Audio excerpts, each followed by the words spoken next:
Good evening, everyone. This is my name is Mamie Yang. I'm the director here at the Henry Waldinger Library in Valley Stream. This is another meeting of our Valley Stream Book Club.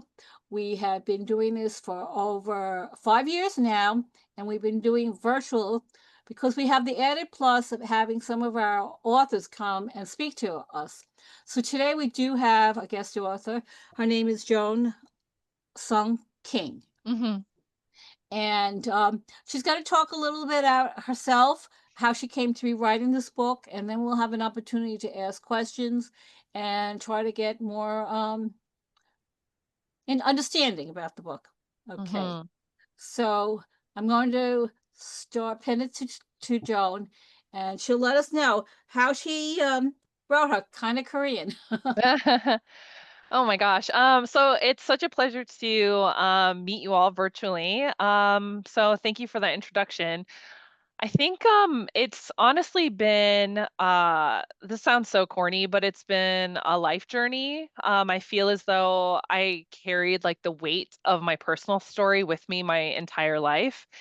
And I always knew I wanted to write ever since my dad had like, first he started off bringing home typewriters from Goodwill, and then it was word processors. So I would just like type stories and, with a bottle of whiteout. So I always knew I wanted to share stories because it was my form of escapism when I was younger. I didn't have a peachy keen childhood, if you will, for those of you who have read my book. I was raised by a tiger mother who, frankly, never really healed her own internal trauma, immigrant trauma, refugee trauma, because she did escape North Korea at one time. And I think that when there's a lot of childhood trauma that is unresolved, you tend to you have two choices, right? You can either choose to heal and not pass that on to your children, or you can choose to the way my mother handled it was she thought she was doing her best, but really inflicted a lot of rage and trauma upon me through verbal abuse, physical abuse, and I just buried myself in books. She would leave me at the library. That's why libraries have a special place in my heart. I was reading way advanced books for my age because I was just so hungry to not be in the existence that I was living in. So that's just kind of a little bit about my childhood. And then as I grew older, I still understood the importance of books. Books as a way to escape, books as a way to tell story, and books as a way for authors to write and get those stories off of their chest. So it was very cathartic for me to write it.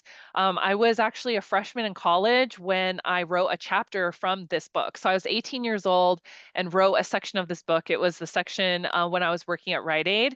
I was writing it in real time as I was experiencing it as like a very embittered, just really honestly rage filled teenager because I couldn't make sense of why my mother treated me this way. And as you all might understand, there's nothing like a mother wound when you're a daughter. So I didn't know where to put all of that.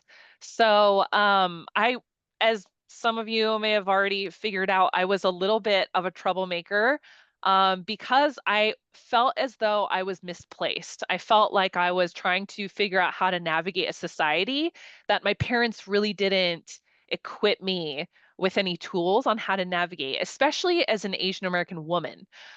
Because twofold, my mother didn't really know how to talk to me about really sensitive things, emotional things, what femininity really means, what female empowerment really means. And the other aspect of it was she didn't really know what it meant to be an American. So she was navigating it on her own. So, how can she really coach me through it if she was also kind of figuring it out? And I think she really buried herself in her Korean community, the church community where I was raised quite strictly. And she really kind of refused the American side of her and expected me to do the same. So it's almost like she immigrated here and understood that she was going to have a child here with better educational opportunities, but she really didn't understand the cost of that, which was a little bit of cultural loss and the result, which was not, which was raising a daughter who didn't really understand you completely, because it was a daughter who was being raised too American for your liking, right? So I also kind of experienced this like rejection from my mother's side of things, and I did the thing that she had asked, which was you can kind of get away with anything you want, but you have to go to college. So I studied English language and literature, continued to write, and then I got my master's of arts in English, and then got my doctorate in education because I was, for ever since I was young, I was really adamant that I wanted to protect younger girls, like Asian American girls or even immigrant daughters who also didn't have a mother figure. So I felt very like protective, not of a particular person really, but I wanted to create something that maybe other girls would read and understand. So for me, education was like the obvious home for me, to really empower young women, to really let them feel as though, okay, your home life sucks. Well, you can come to me and as a teacher, and I can be kind of like a role model for you. So as you are also might be aware, I took very like random avenues in life. I always say I've lived multiple lives. I was a mechanic in the United States Air Force, where also that misfitness really played a prevalent role, especially among predominantly white men who saw me as kind of like this. It was that typical that movie Full Metal Jacket, like Me Love You Long Time. It was just everything was played off of this idea of fetishizing the Asian girl who was also in the same squadron as them. So after a while, I got out of the military, and then I'm still in education today. So today I work at Green River College, where I'm a project director, and I work in Asian American Native Hawaiian Pacific Islander programming, where I apply a lot of my lived experience and just empower a lot of young women to um, know their potential, reach for more, and honestly kind of provide a space for them to be okay, even if they didn't have a role model like I did, that you can find role models in other people and place in lovely places like education. So yeah, that's the long-winded intro of like my background.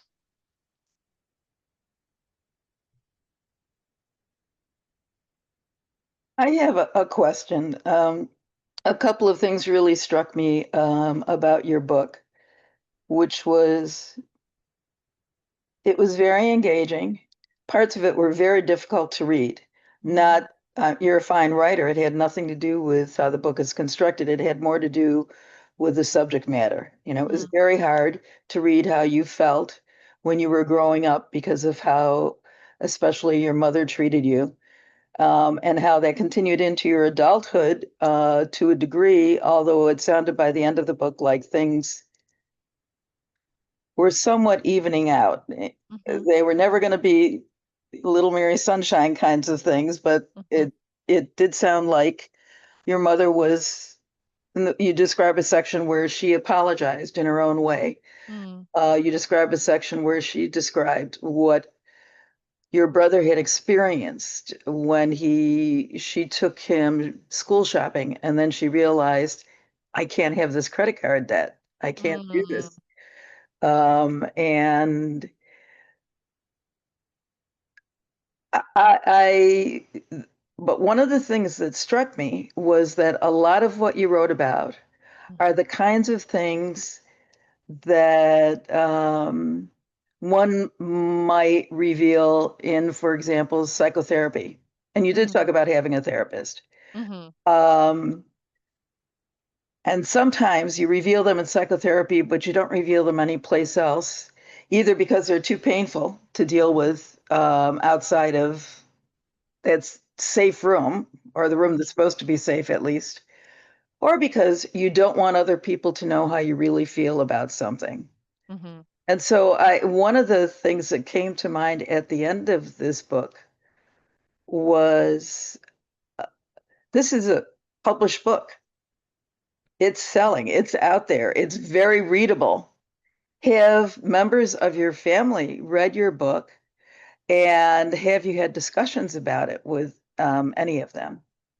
And I know your mom is still not, at least it seemed like she's still not fluent in English. Mm-hmm.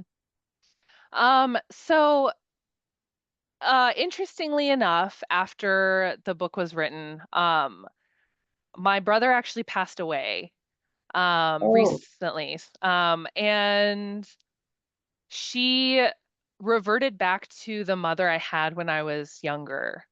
So she said some pretty heinous things to me. So we never had the opportunity to even talk about it. I have also recently gone through a divorce to someone who was my safe person. But that's the thing about publishing. It takes a longer time than you would think. So while you're reading it, the book just came out in February, but these things I had been feeling already for the book took about 3 years almost to come out. So a lot has happened since then.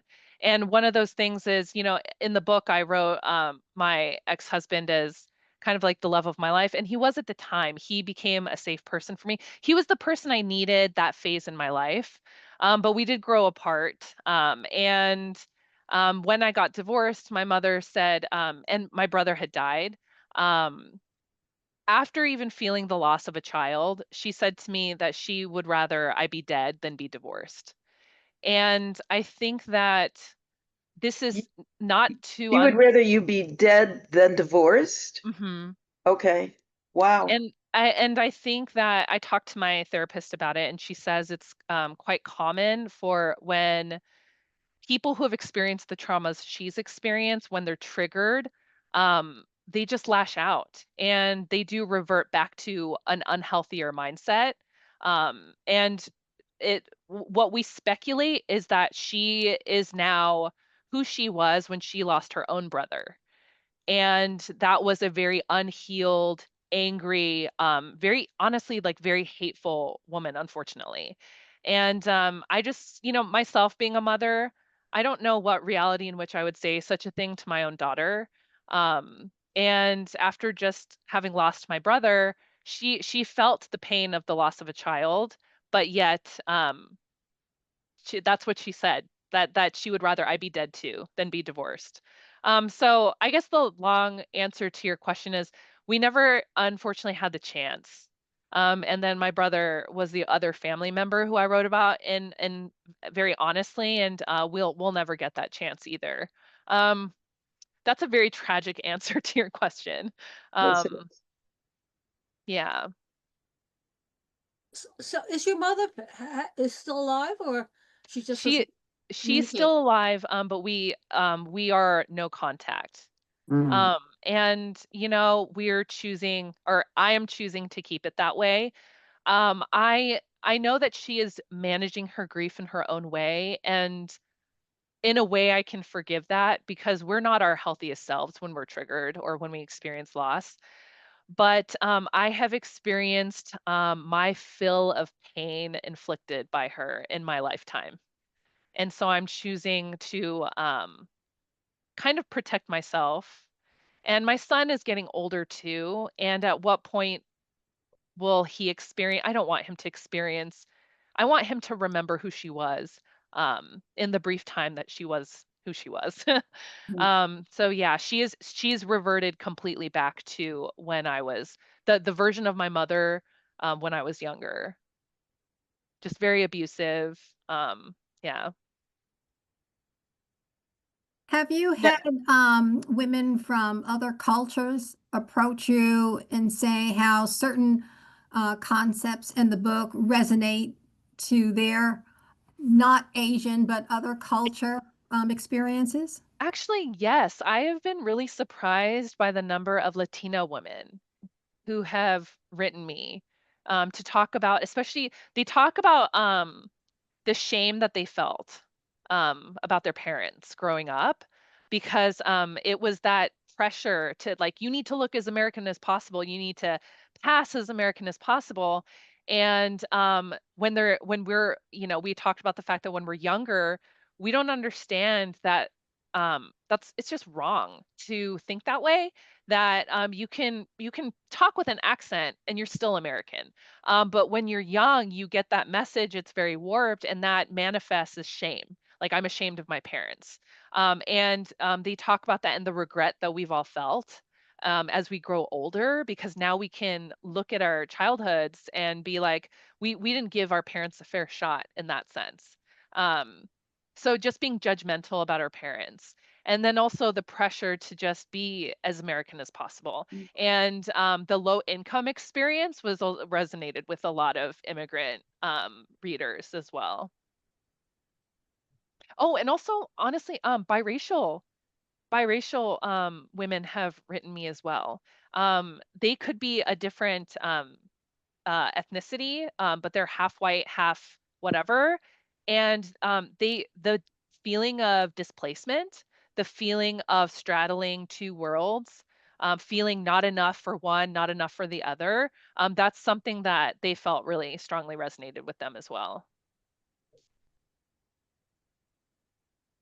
Thank you for that question. How do you respond to them? Because I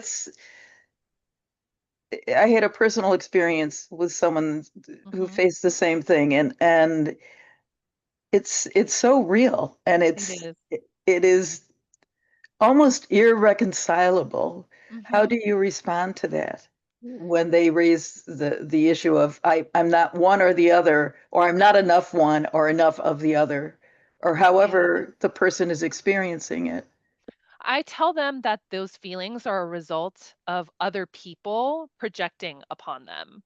That a lot of the because my son is biracial, a lot of the biracial conversations are now shifting to not say half this, half that. I mean, you could say, quite literally, I am half this, half that, but to look at oneself as 100% this and 100% that.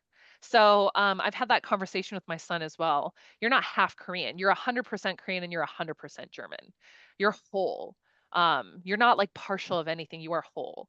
And also telling people that the feelings of displacement, first and foremost, I tell them they're not alone. Like, as you can see, I filled up a whole book talking about that experience, and it really manifested in me as self-hate. That's it, because I really hated myself. I could not, there was no self-love. So really acknowledging their struggles and saying you're not alone, because it's not the acknowledgments, the dedication in my book, it says to all Asian American women, you are not alone. That was for me the first and foremost thing I wanted to get across. Despite our backgrounds, there's someone else who has struggled the same thing you have struggled with. Yeah. You had said that your mother came from North Korea. That's right. Was she did she escape from North Korea, or did she leave before it became such a so communist? And Yeah. She did escape on foot with my grandmother. Hmm. so it's just your grandmother and your mother that escaped. Yes, and there was a brother who had died of starvation. Right.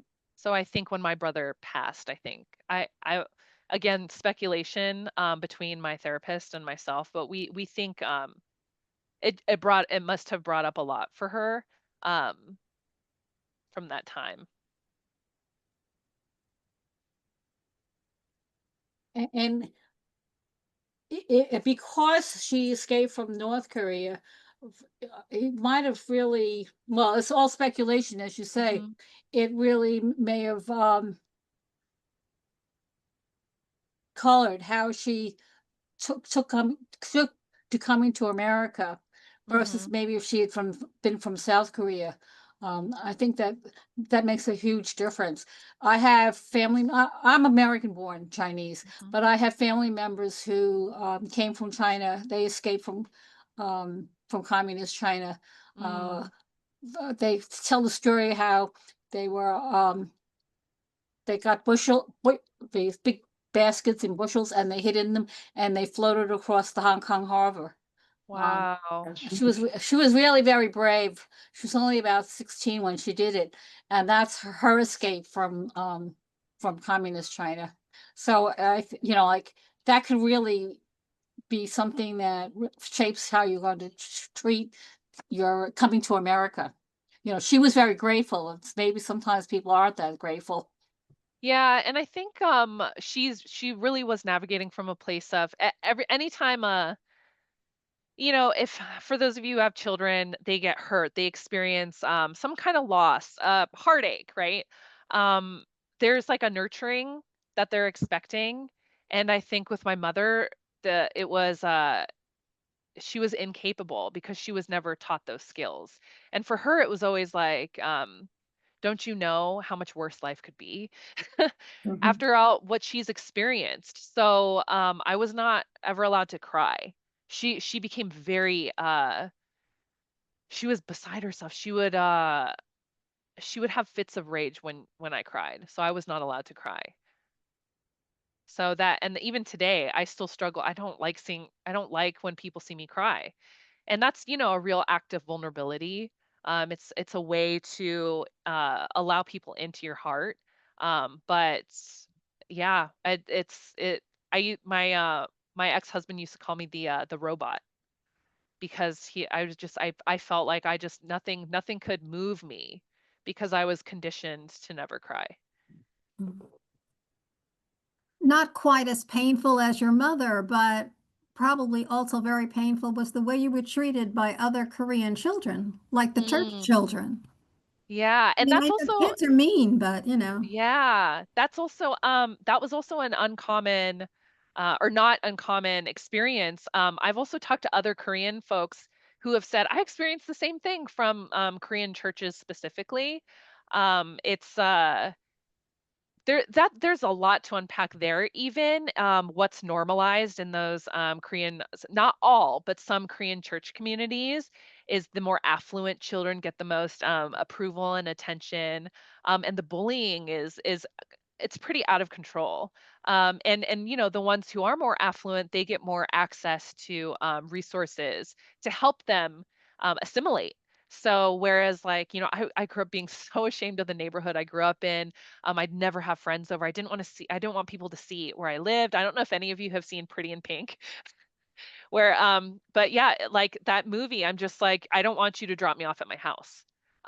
Drop me off nearby and I'll walk to my house. There was a lot of shame. Even my brother, don't pull up to my school driving that car because we had the junkiest cars that made the most noise. It was drop me off a block away and I'll walk up to it. But yeah, we were ridiculed by our own community because we didn't have those resources. We didn't fit in. Um, yeah, it was just another, it was like salt in the wound. So whereas my mother found community, she was really able to pretend she was still in Korea with this community. My brother and I were just subject to constant rejection. You When said I read that part, you were talking about constant rejection in I'm assuming you're still referring to the other kids in the Korean church Mhm. community, right? Right. Hmm. And when I read it, I was reading it that it was the poverty. It was the fact that you weren't one of the middle class or the upper middle class kids, and you didn't have, the opportunity, the resources that they had to assimilate, as you just said, et cetera, et cetera. Hmm. Um, that was very moving. And the thing that's I found very interesting about your book was that there were several different areas where where you just suffered because there was a situation might not have been optimal. Hmm. Your mother wasn't there to help you negotiate that situation and to realize, yeah, this hurts. Yes, this is not good. And yes, we don't have money, but look at what we do have, and we have each other. And, you can be proud, look at how smart you are, look at what you're doing, and she did not say those things to you. And so it must have been incredibly difficult, but it kind of resonates because it's not unusual for parents who have gone through these horrific situations. Some of them come out like saints, but some of them come out very narrow and in a very narrowly defined path. And you wrote about that really, and the narrowly defined path doesn't allow for much love or much show of affection or much support of other people. And you wrote about that in a very moving way. And I'm very impressed with how you were able to write about that. That's tough to write about. I It's appreciate that so much. Yeah, I mean, I think my son is to thank for I had him quite young, 22, 20, my math is terrible. 20, 24, 23, 24. And like I said, you have a choice as a mother.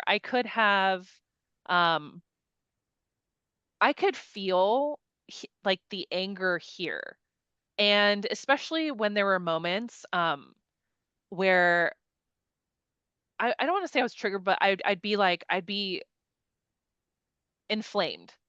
And there was a compulsion to want to lash out like my mother did. How easy is it to react in a way that was modeled to you? And so the compulsion was always there. It's always this almost like a little driver in the back of my mind. And I would quite literally just have to stop and cycle through almost like a flow chart how I was going to react in each situation. Are you going to be like your mother, or are you going to be a new person? And I made a very careful choice to not inflict that upon my son. And I'll be very honest with you. I think if I had a daughter, I would have been a really horrible mother. I think having a daughter, I think I would have been completely triggered all the time. I think I would have just seen myself. And I think the inability to love myself, it would have been so much harder. But I had a son, and I do think, and that does feel like a little bit of a cop out, but I think it made things a little bit easier to make a different choice. Um, and I also think that it was extremely cathartic to have a child and to almost rewrite my childhood history, to give him the childhood that I wish I had. It's almost like playing pretend. It's almost like I almost got to live my childhood twice through him, and I became the mother that I had wanted. And I'm not perfect. I definitely mess up a lot. I have a very bad mouth.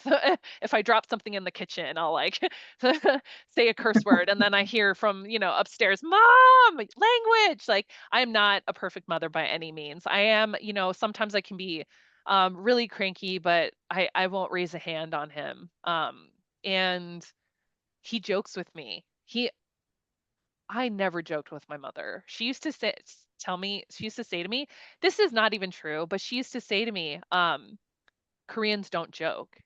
And it really was her wanting to, everything had to be so austere. And there was just no joy. There was no room in our house for joy. There was no laughter growing up. Um, and I wanted it to be different. My son and I joke all the time. Um, now, uh, I'll I'll say like, "Oh my gosh, Jacob, I love that shirt on you," and he'll go, "Thanks, my mom got it." Or I'll be like, "Gosh, like, you look so handsome today," and he'll be like, "Thanks, I know." And then, I know you think I'm the best, and I like to also teach him how to self-advocate, which is a skill that my mother never taught me. I don't know how I ended up so loudmouth and assertive. I think it's because I like to think of myself as like a rebel, and I never grew out of it. And I was always rebelling against her. If I don't like something, I'll be the first to say it. And that I'm that way in relationships. I'm that way in my friendships, even to my mother at work. If I don't like something, I'll be the first one to say it. And um, so really self-advocacy is a skill that I wanted my son to have. Um, what does it mean, um, if your teacher gives you a grade that you don't agree with? Like, we're going to work together to like draft an email. This is what it looks like, right? So he was sick one day and I was like, you're going to draft an email to your teachers and tell them that you're going to be absent. And he misunderstood. I was trying to teach him signatures. So best Joan, best Jacob. And then he wrote his email about how he was sick and unable to attend class. And at the end, he wrote, I'm the best Jacob. And so now that's like our inside joke. We almost every day, like I'm just like, Jacob, you're so awesome. Or like, Jacob, you look so handsome today. He goes, I know, I'm the best Jacob. So it's like our little inside joke. And like, I never had an inside joke with my mom ever. So yeah, it was very healing. I do not think I would be the person I am today if I did not have a child. You also touched on the benefits of those stereotypes and the disadvantages of those stereotypes. Yes. And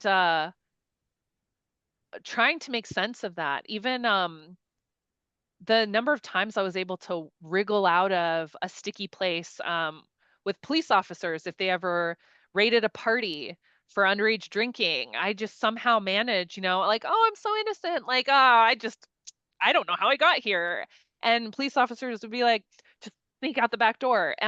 I, not all of my peers, especially my peers of color, had that almost like hard. I saw my Filipino friends, my darker skinned Filipino friends, my Black friends, my Latin friends, they didn't get a pass.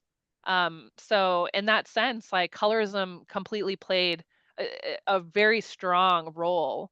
And I think I was exposed to that even earlier on because I had a front row seat to like how I was treated and how my peers were treated. It's just very different. I think you're very brave to write this memoir, and you did a fantastic job of just showing us all the different situations and the way that you survived. And I'm happy that the military sort of turned a little bit around for you.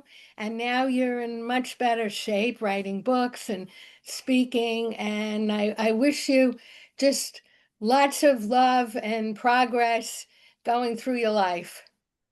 I appreciate that, Barbara. Thank you so much. Yeah, the military, really, in terms of that rebellious side of me, military straightened me out. I mean, what I did not write about is my high school tried to expel me a week before graduation because I stopped showing up to class. I was just looking for how can I break as many rules as possible, and then the military really did. It straightened me out. It got me. Uh, just the self-reliance.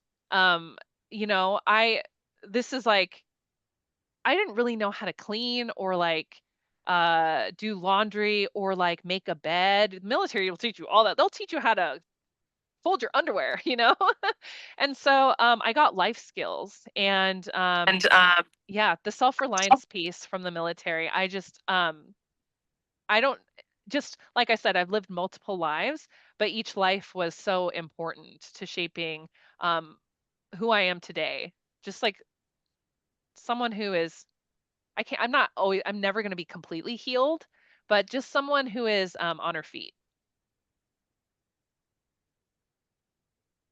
I am curious. You said that you wrote like a chapter a long, long time ago. Have you been keeping a journal all this time and then pulled like sections out? Or did you have to revisit times of your life and then like recreate? When it's funny, I never thought I was going to write a memoir. I thought that I was going to write a satirical series of essays about what it was like to be a millennial. That was my vision when I was 18. Um, I don't know if, well, I did write about this a little bit, but we were written about in news outlets, media. People were like, what is happening to this generation? They're all moving back home. Why can't they afford housing? Why are they unable to get jobs? Because it was the economy crash of 2007, 2008. And so really we kind of became almost like the poster child for that economy crash specifically. We were called the boomerang generation. Back in the older days, it was you get your college degree, you get a job, and you move out. you know? And 2008, we were all flocking back, moving back into like our parents' basements. It, with our heads hanging down, because we failed. That's kind of the message we got. So my idea when I was 18 was that I was going to collect stories of my misadventures with employment. I That wasn't even half of the jobs that I was actually hired for. I got so many odd jobs. I worked in so many customer service professions, and honestly, j- yeah, got myself into a lot of misadventures. Someone as irresponsible, loudmouthed as me, like of course, like there was just so many funny stories. So I wrote these little pieces, these little snippets, and when it came time, and it was actually COVID, like the height of COVID, when I decided to write this book. So 2020. Um, it became clear to me that it was not going to be about what it was like to be a millennial, but what it was going to be like as an Asian American woman. Because during COVID was the rise in anti-Asian hate, all those hate crimes, where Asian American and Pacific Islanders were getting murdered because we were being scapegoated for bringing on COVID, right? And all that misinformation. So when that became apparent, I didn't know how to start the story, but I knew how I was going to end it. And it was going to end with my son and me saying, I love you to each other. I just knew the ending. And I know for a lot of people, I get that question a lot. Like, do you know what you're going to write about when you start the book? And I didn't quite know, but I knew that's where it was going to end. And I think it helped with shaping the story. But when I started conceptualizing it, I wanted to specifically touch on stereotypes. So most of the chapters are titled stereotypes or touches on a stereotype. And then I linked that stereotype to an experience. So I almost like assigned myself a prompt for each chapter. And then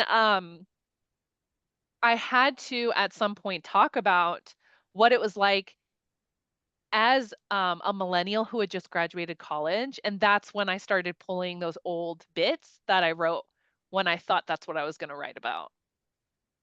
So it was a hack job.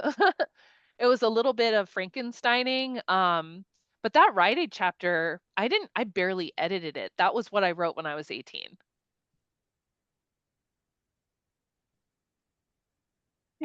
And when you decided to go and write a book, how did you sell this?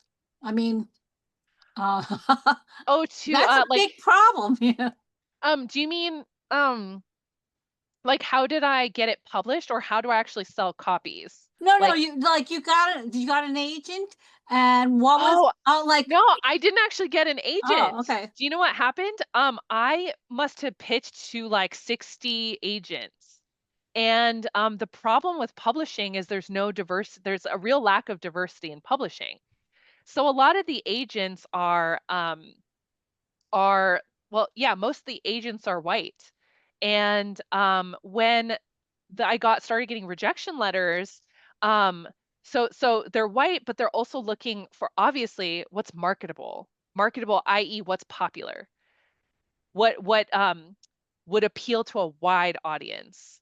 And the rejection letters all said the same thing. I don't get it. Or they said, oh my gosh, it was like, I don't get it. It doesn't resonate with me. That's what they said. And I'm like, well, I'm speaking specifically about being a daughter of an immigrant and being a person of color. Of course, that's not going to resonate with you if you didn't live that experience. So it became very apparent to me, since I kept getting the same rejection letter, it became apparent that I had to make it clear that this book is not for you so that you feel seen if you're white. It's a book for you if you want to learn, if you want to educate about yourself about a different experience. So that's when I kind of started giving up on the traditional pathway of publishing. And oddly enough, someone had emailed me and said, "Did you see this publishing company is doing a diversity in publishing contest? It's a competition." And I entered the competition and I won. That's how I got published. I won a publishing deal. I didn't actually, Mhm. there was not a single agent who was actually interested. Um, yeah. And like, when I think it's dangerous too, to look at when you are an agent, what's marketable. Because what that really translates to is like, what's a quick sell? What's something that would appeal, right, to a wide audience? And I think automatically assuming I don't resonate with your story, and then having thinking that and then concluding on, well, that's not going to sell because I don't resonate with it. That's a problem because we're all diverse. We all have our diverse experiences. So it is very gatekeepy in a sense, where one agent really stands in the way of an author of color trying to get published. And they're like, I don't get it. I've never experienced anything like that. So we need to push towards um, diversifying like the publishing world, because I'm not the only one who's experienced something like that. And there are, I mean, there are people of, like Carolyn asked, is it Carolyn or Caroline? Carolyn. Carolyn, like Mhm. Carolyn mentioned, they were wrong. People of different backgrounds did resonate with it. So it was a very, yeah, I kept an Excel spreadsheet of every single agent I pitched to, and very few were agents of color, and even then they felt like it was a risk to take my book on. They didn't feel like it would sell. One of the things that I said your book was difficult to read at times, Mhm. in part because of all that you went through. But I have to say, one of the quotes in your book, and I liked two sentences, especially one I didn't write down, of course, duh on me. And that was when you commented on what white privilege is and what it is not. And that was beautifully said. And before I return the book tomorrow, I promise I'll return it tomorrow. Before I return the book tomorrow, I'm going to find that sentence because it was beautifully said. And I have to say, one of the things that was hard to read was speaking as somebody, I'm obviously old. I grew up in a working class white neighborhood. I didn't meet any people of color until I went to college. Mm. And that's a very different way to grow up. And then then I moved to New York, et cetera, et cetera. And the horizons expand and you learn more. But there were still parts in your book where I caught myself thinking, yeah, that's what I thought, but that's not true.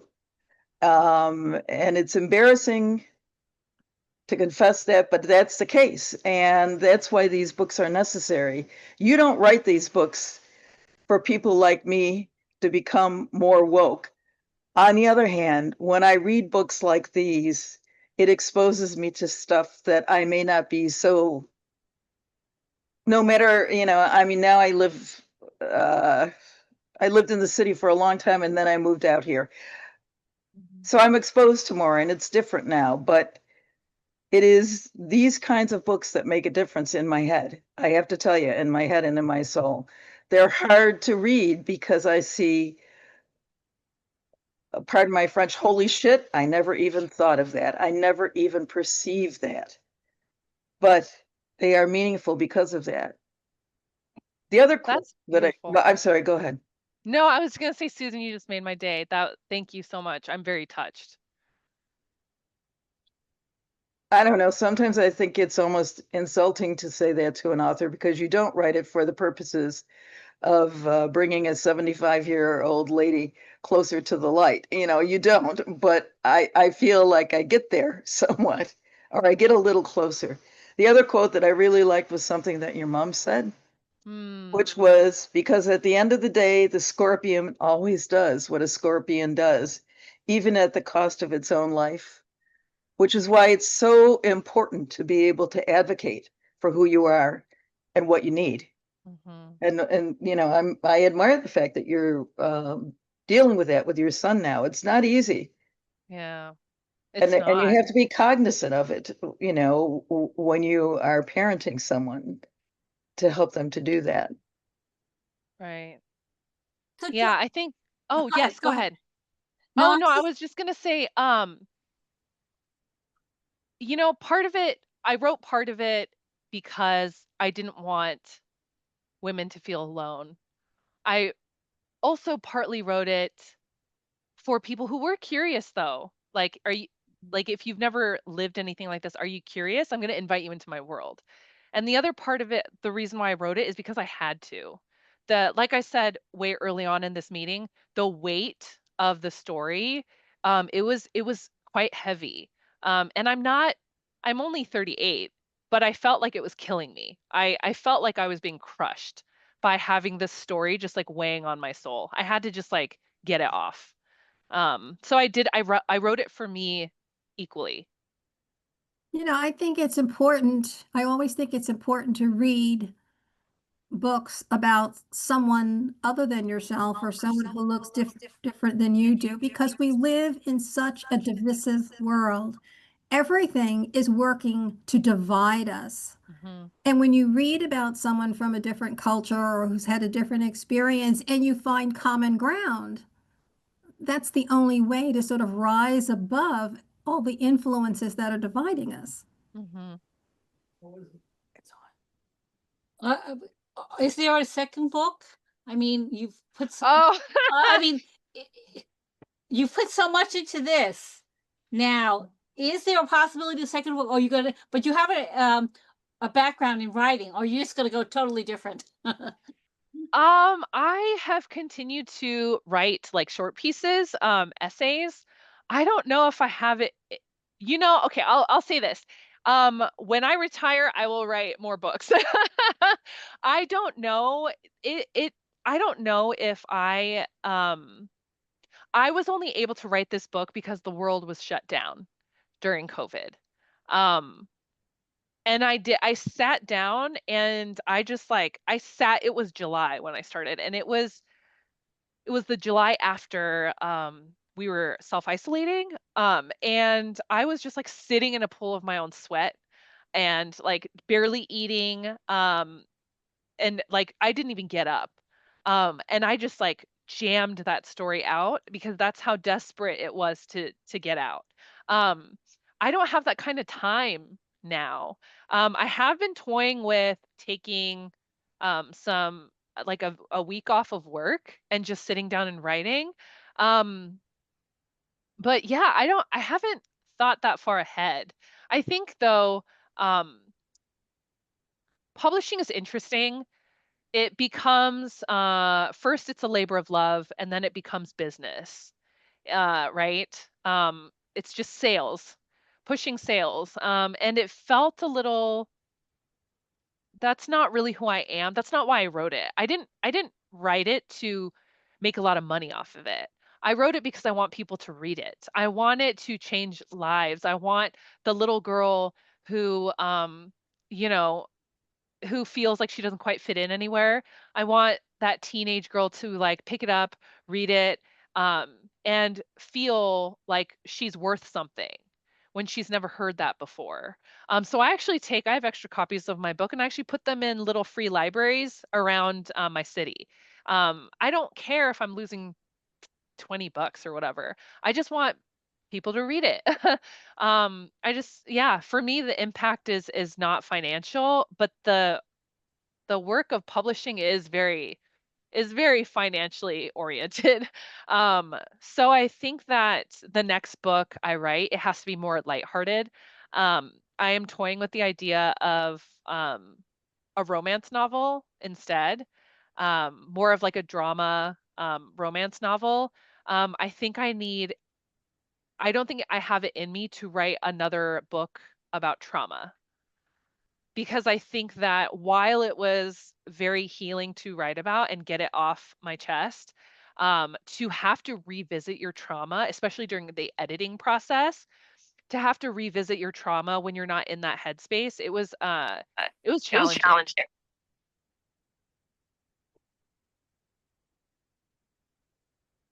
So because you didn't have age, but you did have the regular editing process that you had to submit it, and I did. yeah.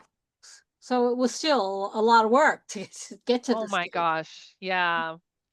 Like I said, even when during the edits and having to reread sections, especially around assault, having to reread those sections was um, I I wasn't prepared for that, the editing process. Mhm. When you think about writing another book, do you think about maybe writing a children's book where you can make the Korean the main character? Like you talk I in your book about how the children don't have that to look up to. mm, I would love to. I think with children's books, I've had conversations with my fellow children's authors, and their challenges are also unique. I think some people might, it's a children's book. Like, how many pages are in there? It should be pretty easy to get published, but their own unique challenges are like finding the right illustrator. And um, you kind of have to work in tandem with an additional person, which is just a unique challenge that I didn't really have to deal with. I did have to work with an what are they called? Someone did the cover art designer or something like that. Um, but I would love to, but I think that also I'd have to be in the right time and space. Um, because when I write, I don't like being pulled out of my zone. And I think the beauty of COVID, if I could say that really, the silver lining was that I had so much time to be in my head and I had so much time to revisit my work. Whereas like now with the full-time job and raising a kid, I don't know what pocket of time I could really immerse myself in that process. So that's why I joked earlier, maybe when I'm retired, I would love to just kind of have or like take vacation, a block of vacation and really work on that.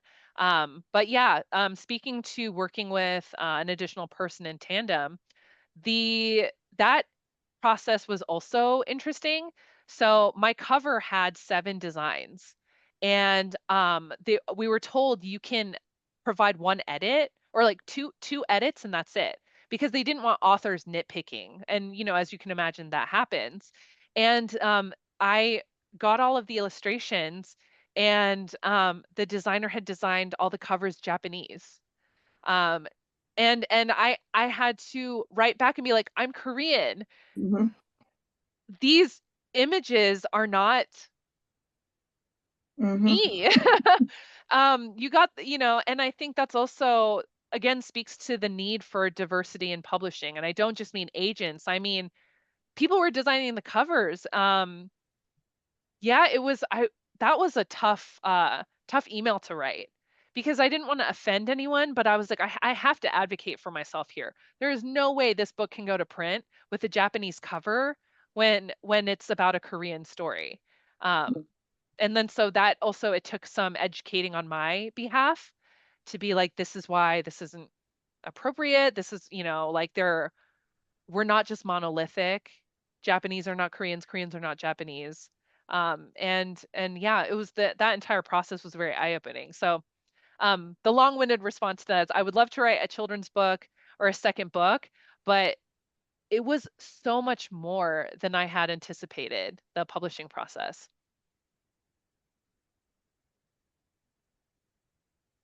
I think your illustrator needed to read your book. Oh, actually, and that was the thing. They require a one-page synopsis of what the book is about because they Yeah, don't read the books. yeah. But even in the synopsis, I'm like, you would have thought. But yeah, I think I'm hoping she had a growth experience through that process herself. Yeah. Maybe she did. Well, does anyone have any other questions? We're hitting on the hour, and I really, really want to thank Joan for sharing her story with us in the book and then for this past hour. It's been very eye-opening. And good luck with your son. Oh, thank you. And I just want to tell you all, I always say that if I had to live in any city, it would be New York. New York City. I was just there. We used to go every year, and I was just there for a conference a couple months ago. And Susan, it's my turn to say, excuse the French, but our bagels are shit in Seattle. Yeah, they are. They are.